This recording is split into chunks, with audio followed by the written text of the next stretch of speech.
বলিউডের ফ্রেমে যেভাবে 1971। সবাইকে গল্পকথা ইউটিউব চ্যানেলে স্বাগত। আমাদের চ্যানেলে সাবস্ক্রাইব করেছেন কি? বলিউডের অজানা সব নিউজ আপডেট পেতে সাবস্ক্রাইব লেখার উপর ও বেল বাটনে প্রেস করুন।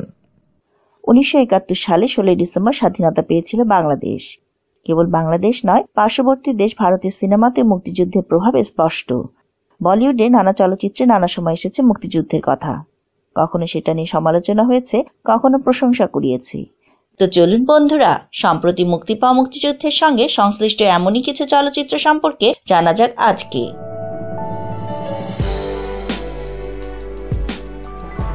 1971।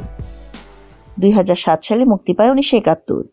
কেবল প্রশংসায় পায়নি চলচ্চিত্রটি, একই সঙ্গে ভারতের জাতীয় চলচ্চিত্র পুরস্কার জিতে নেয় এটি মোট 2টি বিভাগে। 1971 সালে পাকিস্তানের জেলে বন্দী থাকা 6 জন যোদ্ধাকে নিয়ে তৈরি হয় এই চলচ্চিত্র। এতে অভিনয় করেন মনোজ বাজপেয়ী, রবি কিষান, দীপক ড্রোবিয়াল, পীযূষ মিশ্র সহ অনেকে।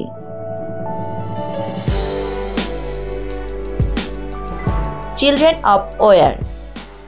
2014 সালে মুক্তি পাওয়া এই চলচ্চিত্রে মোট 3টি গল্পকে একসঙ্গে পর্দায় ফুটিয়ে তুলেছেন পরিচালক মৃত্যুঞ্জয় দেবব্রত। পরিবার নিয়ে পালিয়ে যাওয়া পিতা, সাংবাদিকের স্ত্রীর উপর নেমে আসা নির্যাতন এবং এক পরিচয়হীন শিশু, একটু একটু করে মুক্তিযুদ্ধকে প্রেক্ষাপট হিসেবে রেখে এগিয়ে গিয়েছে চলচ্চিত্রের কাহিনী। অভিনয় করেছেন রাইমা সেন, পবন মালহোত্রা, ঋদ্ধি সেন, ইন্দ্রনীল সেনগুপ্ত সহ অনেকে। গুন্ডে।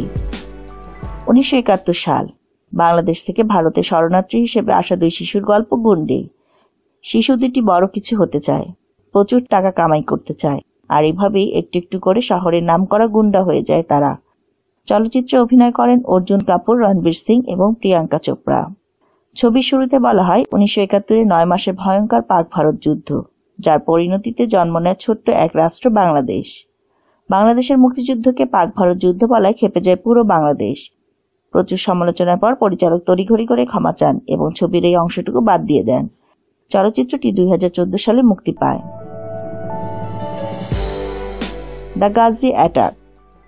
2017 সালে মুক্তি পায় তাপসী পান্নু ও রানা দাগুবাতি অভিনীত দ্য গাজী অ্যাটাক।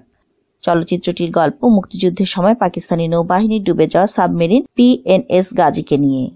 1971 সালে 4 ডিসেম্বর ঘটনাটি ঘটে। এজন্য INS রাজপুত নামের ভারতীয় নৌবাহিনী সক্রিয়ভাবে কাজ করে। প্রায় 18 দিন পানির নিচে অবস্থান করে তারা। চলচ্চিত্রে তাপসী পান্নু অভিনয় করেন একজন বাংলাদেশি শরণার্থী হিসেবে।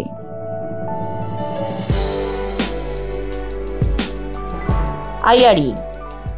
2018 সালের ফেব্রুয়ারিতে মুক্তি পাওয়া সিদ্ধার্থ মালহোত্রা ও মনোজ বাজপেয়ী অভিনীত আইআরই চলচ্চিত্রটি ছিল মুক্তিযুদ্ধে ভারতের পক্ষ থেকে মৃত্যুবরণ করা শহীদদের নিয়ে। এখানেও ব্যতিক্রমী কিছু হয়নি।